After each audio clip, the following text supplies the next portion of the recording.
internet yi ñoo ngi leen di nuyu yéen ñi safoo M4 TV comme ni ñu ko tàmm di defee tey ñu ngi leen di nuyu di leen ziar ku nekk fa nga nekk ñu ngi la fa fekk jox la loxo fas yéene ànd ak yéen ci suba teel gi ci émission bi nga xamante ne ni yéen a ko tàmmul seen bopp muy info matinal waaye nag ni ñu ko tàmm di defee rek balaa ñoo tàmbali xibaar yëpp dañuy commencer ak li nga xamante ne ni mooy suñu météo du jour daal di ñëw ci xibaar yi.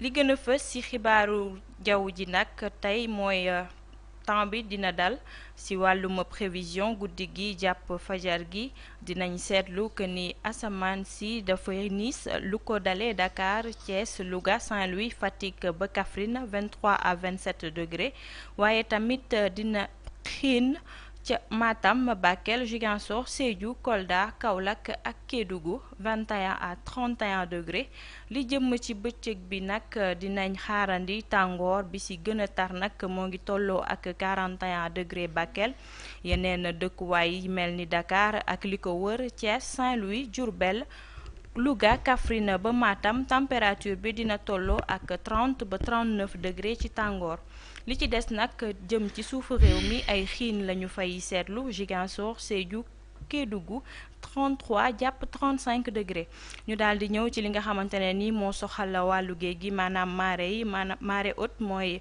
bi nga xamante ne ni mooy bu géej gi feesee bi ci njëkk nag dina am ci xaaja guddi bu 3 heures du matin jotee ba tegal 26 minutes bi ci topp dina am ci bëccëg gi bu 3 heures jotee maanaam 15 heures ba teg 34 minutes ñu daal di ñëw ci marée basse nag mooy bi nga xamante ne ni bu géej gi fere bi ci njëkk dina am ci suba teel gi mu 9h jotee ba tekk 13 minutes bi ci topp nag dina am ci guddi gi bu 21h jotee ba tegal 58 minutes ñu daal di ñëwul ci li nga xamante ne nii mooy jant bi nag daal di nay xëy ci fajar gi bi 6h jotee ba tegal 44 minutes te fas yéene na dellu fa nga xamante ne ni foofu la jóge woon ci ngoon gi 7h maanaam 19h bu tegee 41 minutes lii lañ leen indiloon ci seen météo.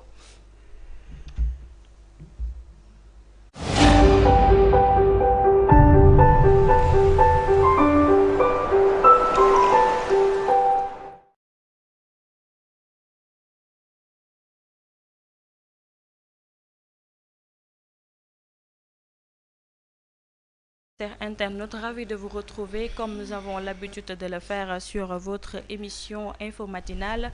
Aujourd'hui, nous allons directement passer aux brèves avec notre journaliste Maggie. Maggie, bonjour. Bonjour Aïssatou.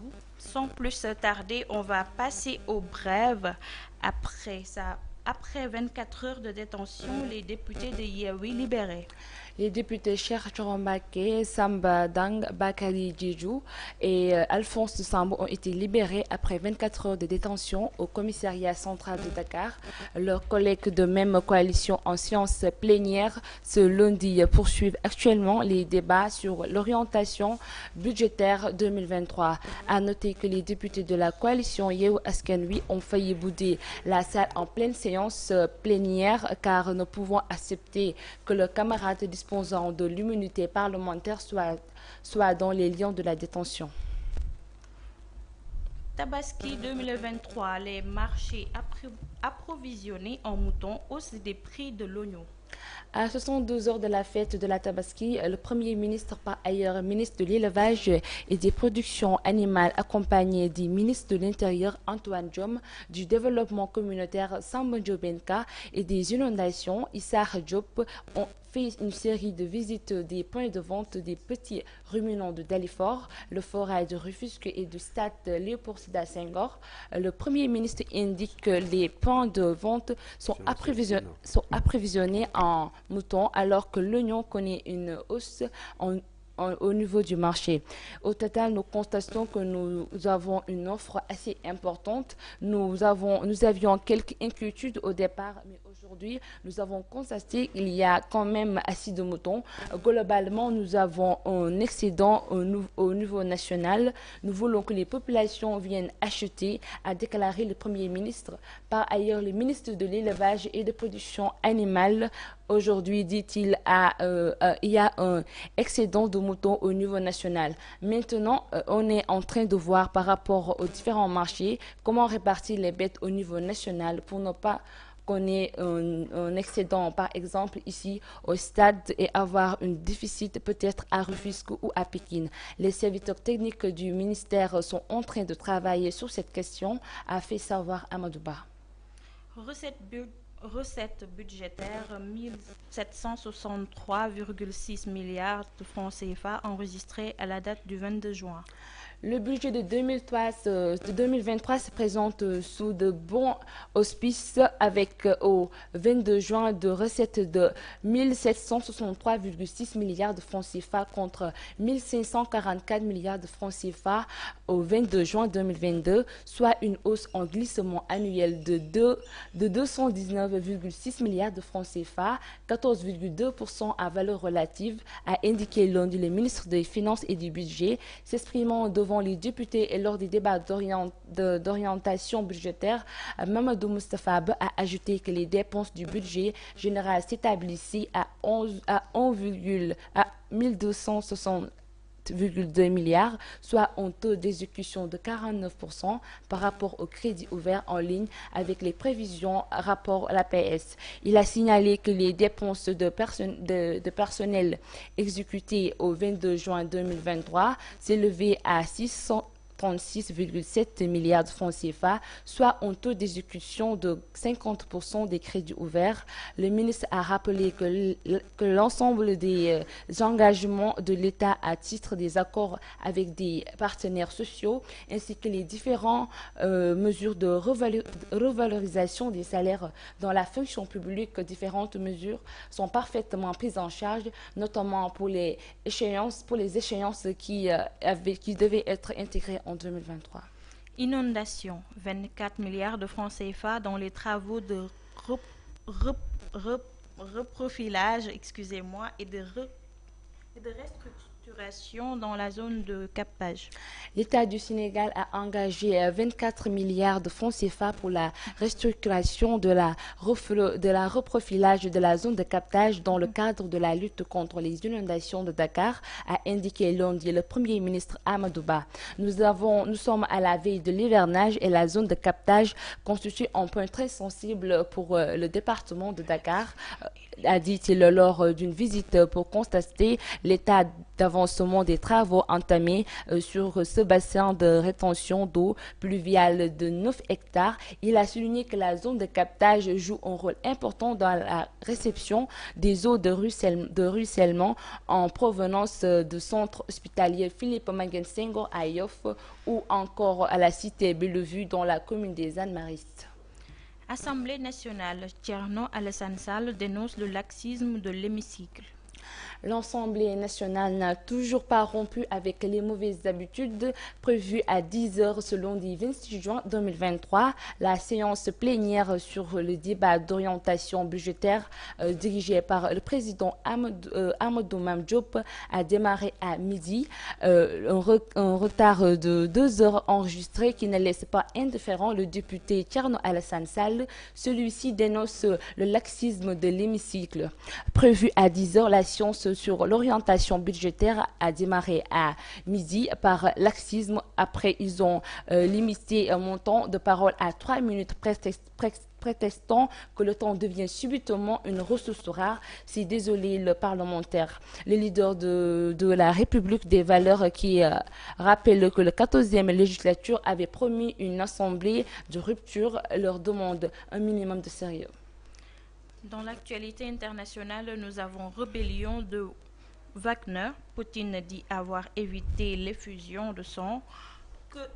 Que voulait l'Occident de Kiev? Le président russe Vladimir Poutine a affirmé lundi qu'il a donné l'ordre d'éviter une effusion de sang que voulait selon lui l'Ukraine et les Occidentaux lors de la rébellion avortée du groupe paramilitaire Wagner, remerciant les Russes pour leur patriotisme et leur unité.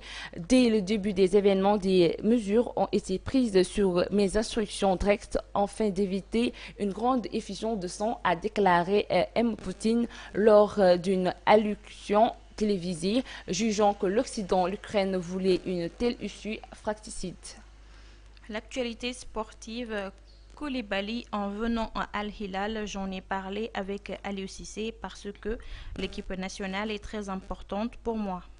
Transféré cet été à Chelsea, à Al Hilal, Koulibaly a fait savoir qu'il n'est pas allé en Arabie Saoudite pour mettre une croix sur sa carrière internationale. Il est revenu sur les coulisses de ce transfert qu'il a fait couler beaucoup d'encre au pays de la Teranga comme Karim Benzema, N'Golo Kanté ou encore Cristiano Ronaldo. Koulibaly a cédé à la tentation de l'Arabie Saoudite, devenue une destination privilégiée des footballeurs évoluant en Europe. Le Saudi Pro League n'est pourtant pas un championnat pour les joueurs en pré-retraite. En en croire en tout cas au nouveau défenseur Al Hilal qui s'est prononcé sur 13 TV, il y a un objectif à atteindre sur les terrains avec le club de Riyad. J'ai demandé conseil à mes amis et mes proches et à mes parents. Quand je leur en ai parlé, ils ont tout de suite dit oui. Après, c'était à moi de faire le choix et j'attendais quelques réponses de Chelsea. C'était pas celle que j'attendais et voilà, j'ai décidé de poursuivre ma carrière ici à Al Hilal. Ça me permet d'avoir du temps de jeu et de me préparer pour la Coupe d'Afrique, mais de permettre aussi au club de grandir, de gagner des trophées. Je ne suis pas venue ici pour pré-retraite, je suis venue pour essayer de gagner le championnat, la Champions League asiatique et pourquoi pas faire une bonne figuration de la Coupe du Monde des clubs, espère le joueur de 31 ans. Demi-finale play-off, Jaraaf vs ASVD, Duc vs JA. Le dernier acte va se jouer ce mardi. Les demi-finales des play-offs de basketball gardent tout leur suspense. À l'issue du deuxième match, aucune équipe ne s'est qualifiée en finale. Il faudra donc un troisième match pour connaître les deux finalistes. Des matchs qui vont se jouer demain au Stadium Marius Ndiaye. Les accords ont été surpris. Les compteurs sont remis à zéro entre le Jaraaf, la Civile de Dakar, le Duc et le Jeanne d'Arc. Tout va se jouer demain. Pourtant, ont été loin d'arriver à cette situation. En effet, à l'issue de la première manche, les équipes favorites se sont imposées. L'AS Ville de Dakar avait largement pris le dessus sur Jaraaf en s'imposant 63-31. L'équipe de la Jaraaf était clairement dépassée par l'adversité. L'on se demandait comment elle va faire pour résister lors du match retour, tant de clubs dakarois paraissaient intouchables. Mais l'équipe de Médina s'est surpassée lors de la manche première, défaite et oblige ainsi à jouer au troisième match décisif. Cette rencontre aura lieu le mardi 27 juin au Stadium Marius Ndiaye, Jaraaf versus ASVD, 17h. Pour pouvoir défendre son titre, ASVD va devoir batailler face à une équipe jaraafoise qui est à la recherche de son premier titre avec 8 sports. C'était les brèves du jour. Tout de suite, nous allons venir à la revue des titres.